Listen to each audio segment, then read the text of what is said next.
Welcome to Between the Shelves for a special bonus episode of What Are You Into? This week I'm joined by Tory and Kristina. Welcome. Thank you. Hello. I'll start off. Let me just get my notes here.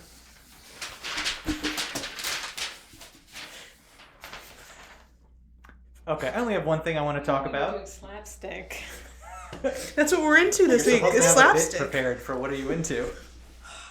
Okay, here's what I'm into. So I am into a video game. It's called Dredge. Have either of you heard of it? No. Yes. Okay, it's pretty hot right now. It's a nice indie game. In Dredge, you are the captain of a small fishing boat who becomes lost in the fog. And when it clears, the next day you find yourself in an unfamiliar island chain inhabited by various odd characters.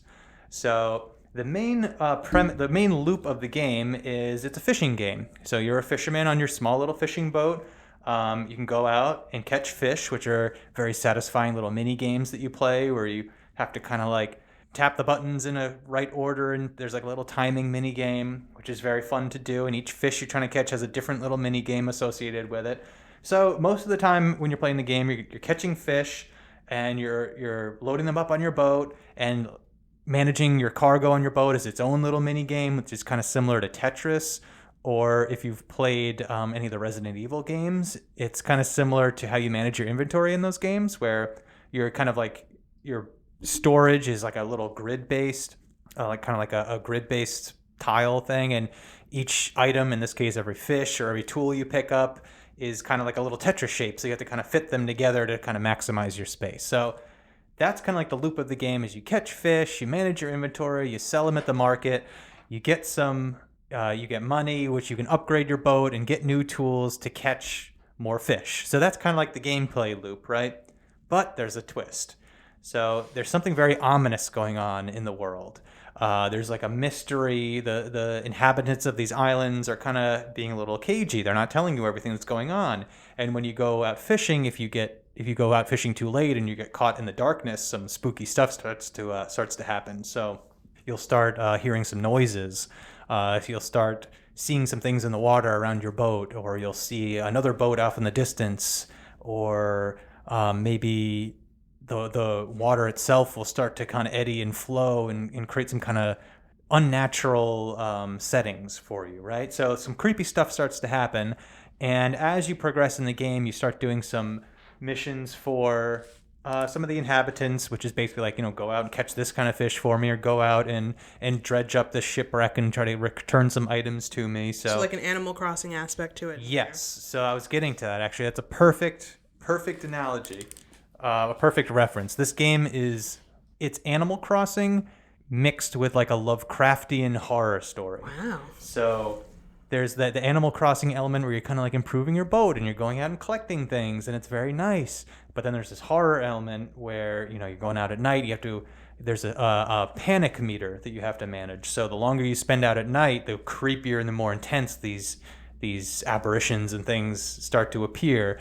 And when it gets really bad, it can actually start to like physically affect your boat. Like rocks will just appear out of nowhere that you can crash into, or a squid or something will ram into your boat and knock your cargo free. So it's a very, very fun gameplay loop with the fishing, and it has these horror elements, which I really like. So it kind of adds some tension to the whole experience. So very, very satisfying game loop. Really, really fun game. The horror isn't so horrific where you're going to be like petrified to play the game. It's still a very cozy game, like a relaxing game. I would go as far to call it a cozy game. But it's been a really, really fun game. I just finished it actually last night, and I really recommend it. It's a very solid game, low key. You can kind of listen to a podcast or music while you're doing it. But yeah, very good game. Definitely recommend it. One of the other things I really liked about it was it's not like many modern games where there's constantly somebody like barking orders at you, like go here, and there's like an arrow on your screen that says like go to this location, now go to this location. It's all very loose. So you can play the story in any order you want. So if you want to go explore the islands up to the north, you can do that, or if you want to go to the west, you can do that. There's nobody telling you where to go. So that was kind of fun. And the game is beautiful. Like the day and night cycle happens very quickly. So like an entire day will pass in like 20 minutes. And it really aids to the art style. So you can watch like the sunsets and rise and, the water reflections. Everything's really well done. So definitely recommend that game. Great vibes. Dredge. Check it out. I have a question about the story of it. Yeah. By the end of the game, do you find out what is going on and Yes. what's causing the weird You do. scenarios? The ending's pretty good. I like it. So part of there's the fishing aspect of it too, but you can also dredge up shipwrecks and things. So that's the other part of it. So, you find like messages in bottles, and you can talk to some of the inhabitants, and they'll kind of mention like, oh, there's this weird character that was off on the island somewhere. So you do start to piece it together a little bit. And I think the whole game, it doesn't overstay its welcome. I think you can play the whole game. I think it took me like 10 hours or so in the end, which is perfect for like a nice indie game. But the story it does have a nice satisfying conclusion, and it's very Lovecraftian. So if you like Lovecraft stories where it's like cosmic horror, where the whole thing is like this unknown mystery that's going on, and yeah, very Lovecraftian, very cool. Ties up very nice and neat. Great little package. Sounds very cool. Yeah. So that's what I'm into. It's not a difficult game either. So if you're looking for a really cozy, relaxing game, it's definitely for you. So who wants to go next? I can go next. Okay. What are you into? So my thing that I've been into, unfortunately I've been into it for a while, so people who know me have heard me talk about it before, but right now I'm super into the TV show Survivor. I started watching it. Currently, they're on season 44. I started watching with season 41 because a podcast I listened to decided to recap it, and I'm a big reality TV person, so I thought it's finally, after 20 years, it's time for me to get into Survivor. So I watched season 41 live and then decided to go all the way back to the beginning and start from season 1 and watch all the way through. And boy, what a great reality show it is, and sort of a great way to see snapshots of what life was like. Even though the whole show, they're stranded on various different islands in the middle of the wilderness, and they have to survive with strangers and make a society, but they're also competing for $1 million. But you get to see like the technology that was used. Like season 1, they watch VHS tapes of their family after like 20 days to sort of give them like a boost, a pick-me-up.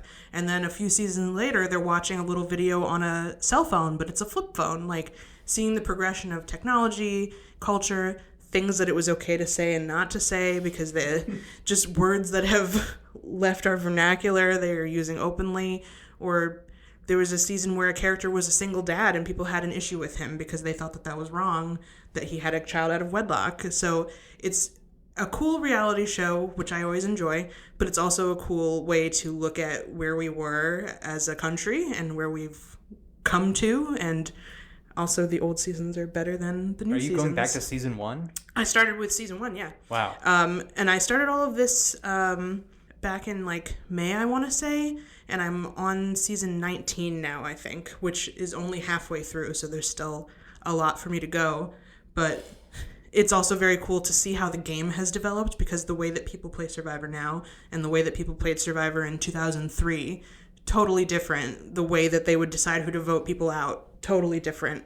There's not a lot of things where it's real people and you watch them for such a long span of time. So I like that we can look at how the world used to be through reality TV. And I really recommend it if you like. I'm surprised they haven't raised the prize past $1 million in 41 seasons. They haven't, which when you consider inflation is wild. But they have sort of, it used to be the first person the person who wins gets $1 million, and the second place person gets, I want to say, $250,000, and they've expanded it so that the third place person now gets some money too. But still, the most you can get is $1 million. And a car. You could win a car. Oh, my favorite game show, Game Changer, last season of the show did an homage to Survivor, and I know absolutely nothing about Survivor, and even watching the homage, I still know absolutely nothing about Survivor except for immunity.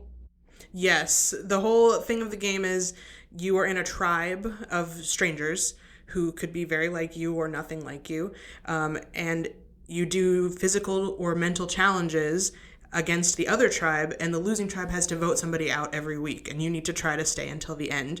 But they've introduced this concept. I just got past the point where they started doing this, where you could have an immunity idol that they either give to you through trickery or some sort of weird game convoluted thing, or at this point they just hide them in the wilderness and you just go and look for them and try to get the hidden immunity idol.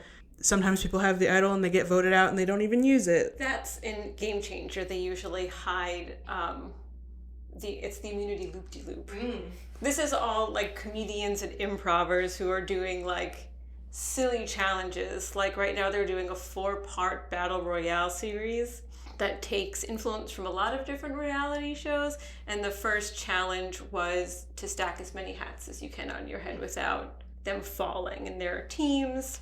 I talk about strategy, like who's the easiest to vote out. And it sounds a lot like Survivor. some of them are like Survivor super fans, and they even had a guy from Survivor on it, Rick Devens. I don't know who that is. Help. And they have other people. They did an Is It Cake one where they had a guy from Is It Cake come on and they like hid cake, and everyone had to find it to gain immunity. But it's funny instead of like probably harrowing to watch people trying to survive, and less cutthroat. Although there is a prize of two tickets anywhere in the world. That's actually a substantial prize, I think. Yeah. Would you venture to say that you're into Game Changers? Yeah, it's a good show. It's not what I'm going to be into. There's there's a Survivor Game Changers. That's one of the seasons. Oh. They should do a crossover. They should do a crossover. But yeah, I'm into Survivor. I can't stop watching it. It's excellent. The only season I've seen of Survivor is the first season because it was a cultural phenomenon at the time. And the winner is a Rhode Island native, Richard Hatch. Oh my God, he is. Yeah, and I had lunch next to him once. Didn't realize it until, it's my... So close. So you didn't get to talk to him about his tax evasion? No, and I think this was right around the time when he was starting to get rumblings of him getting in trouble. It was at Walt's Roast Beef in Middletown, Rhode Island. Yep, that's it. A meal that's that all will I go got. down in infamy. You'll never forget. That is pretty cool. I mean, he's like a legendary player in Survivor. If you watch the season, it seemed very improbable that he would win based off of his personality and way that he played the game, and also because he was gay and people didn't like that, and also that he walked around the camp fully nude at all times. There were He was dressed at Walt's Roast Beef. Okay, good. I'll say that. That's all I have to say about Survivor. Sorry. All right. So you are into Survivor. Anything else? Nothing to that extent that I think is worth talking about. I've been into knitting, which is a thing that I get into off and on, as the fancy strikes me, but I don't think I'm good enough at it to really say I'm into it. But Okay. something to do while I'm watching Survivor. Nice. Kristina, what are you into? So right now I am planning my birthday party, and this episode will probably air around my birthday, I think. A little after. A little after. So I'm having a Warped Tour themed birthday party. So I have been, specifically 2005 Warped Tour. I think 2005 was a very important year in my life. A lot of my favorite things came out in 2005, like Kingdom Hearts 2 and Fall Out Boys from Under the Cork Tree. Just like very formative. If you know me, you're like, yeah, of course. Big year for me. So I've been really into like early 2000s pop punk and listening to it nonstop and doing research and watching YouTube videos all about pop punk. I have watched many videos where like the history of pop punk and gotten into fights with people about opinions I have now that I didn't before.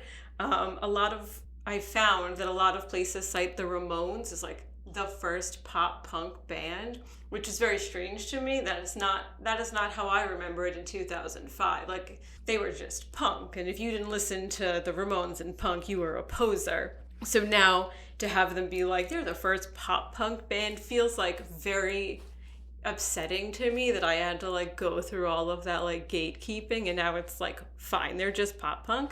So I recently went on a very deep dive on the internet to find the first citation of the Ramones as the first pop punk band, which it didn't start until around like 2016.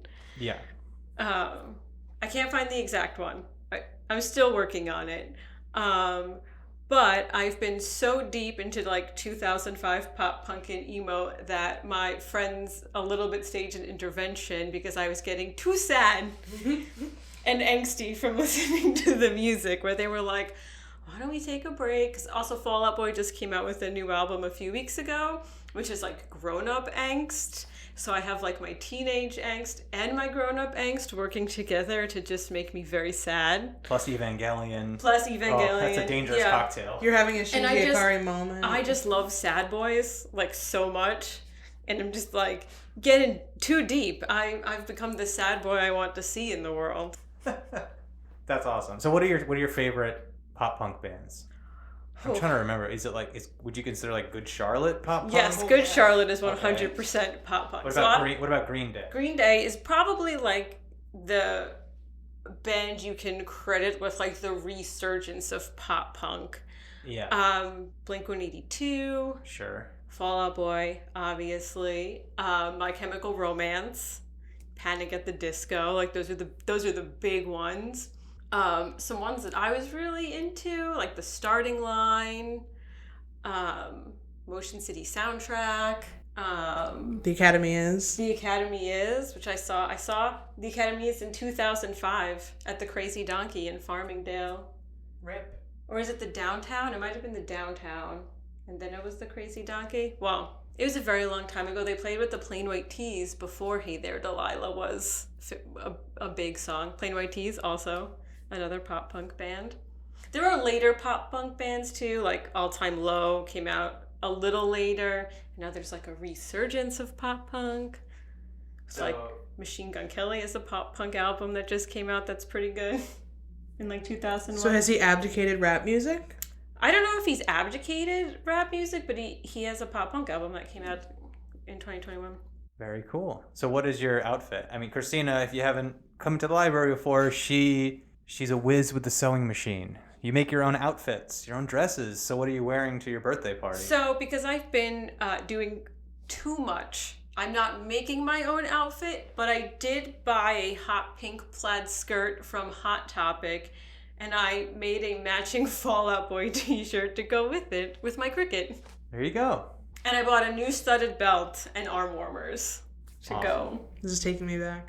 Yeah, I have a photo which I can show you guys, and I guess if my party has happened by the time that we air this, it's going up on Save the Library's website. It can go on the library website. On the library social media. Can we do a side-by-side then and now? We could, the genuine 2005. I don't know if I have a similar outfit to them. Kristina's going through her phone now. Going through my phone. I have a lot of pictures of my outfits. And also other prep that I'm doing for my party.